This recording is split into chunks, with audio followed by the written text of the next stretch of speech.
Good morning, everybody. It's Monday morning, the day after the big hurricane here in California. We didn't get that much weather here, just a lot of rain, which was great for us. As you can see, the passion fruit growing in my backyard is very happy about it. But listen, it's still a little breezy, so if you hear some of that, that's what it is. My apologies for that. I wanted to share with you this morning uh, something that David figured out in his lifetime that I think a lot of people completely miss. Okay. And I'm going to Psalm 31. This is a prayer of David. And listen to this. He says this in verse 16. He says, "Make your face shine on your servant. Save me in your steadfast love." Okay, now, this is a very interesting thing.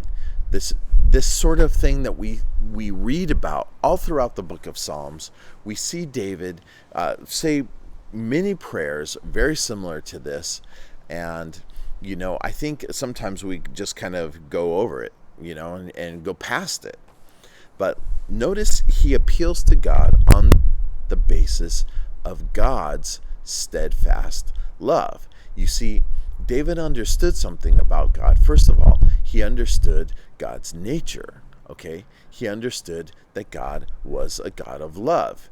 Despite all of the difficult times he'd been through, he did not allow those difficulties to skew his understanding of who God was.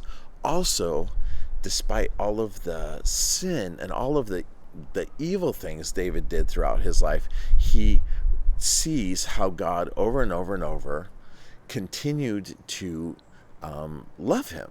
Okay? So now, when he gets to a time where he is being confronted by enemies, okay, by some real trouble, he doesn't go to God on the basis that I hear a lot of people doing these days. He doesn't go and like, why is this happening?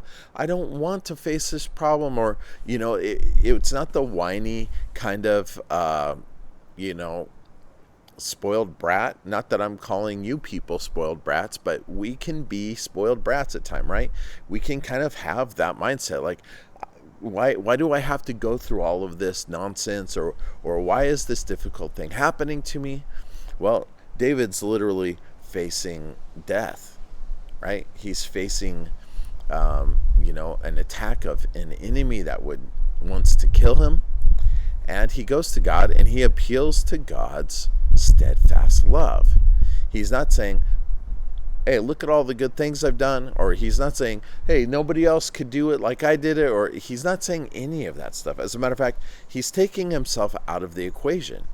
He doesn't say, save me based on my own merit, save me because I earned it or I deserve it or anything. He takes himself out of the equation and he goes to God and he says, God, based on who you are, save me.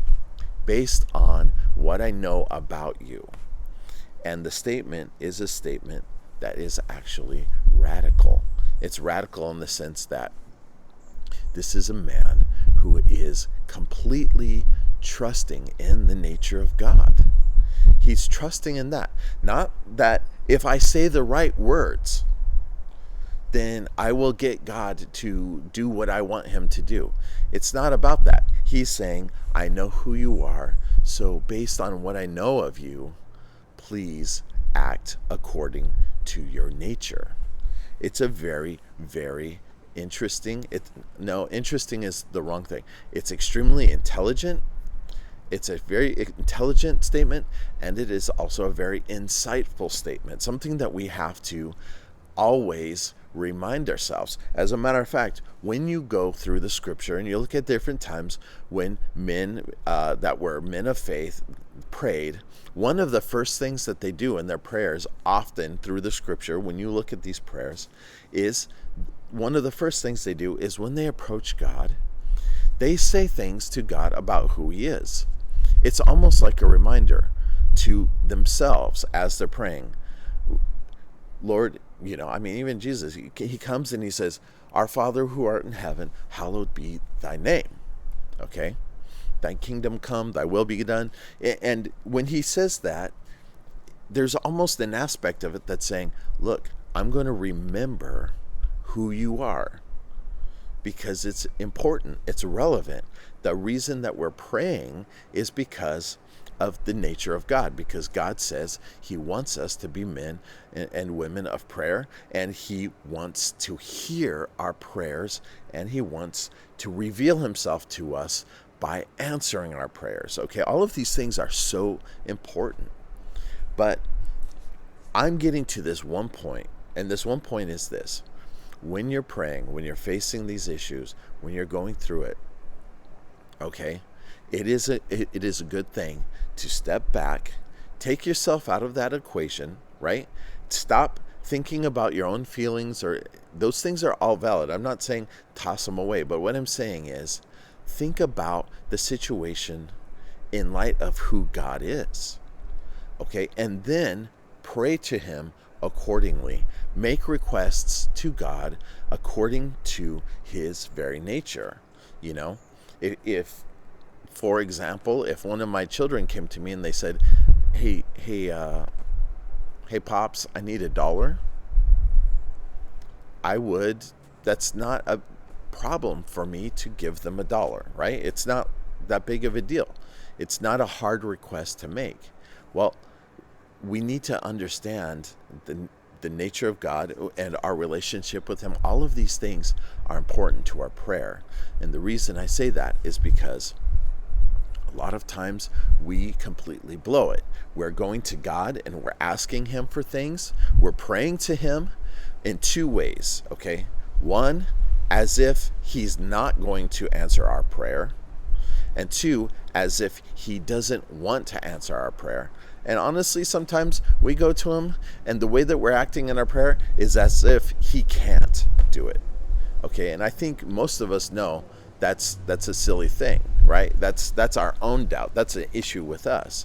But the fact that we would go to the creator of the universe and in our prayer treat him like he's a villain, that's an issue. Okay, I'm just going to put it out there.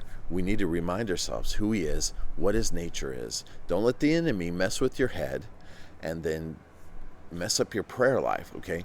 Go to God like that.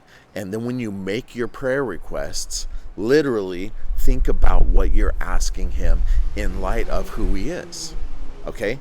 This is a very important thing. And it's something David figured out. And it's something that you see the fruit of in David's life all throughout it in the scripture when he was walking with the Lord. There's some times when he blew it, right? But I just wanted to encourage you with that today. I hope that ministers to you. I hope it gives you something to think about. May the Lord richly bless you. Thanks so much for watching this video. As usual, leave me a comment if it did, and like and subscribe if you haven't already. I will catch up with you again tomorrow. God bless.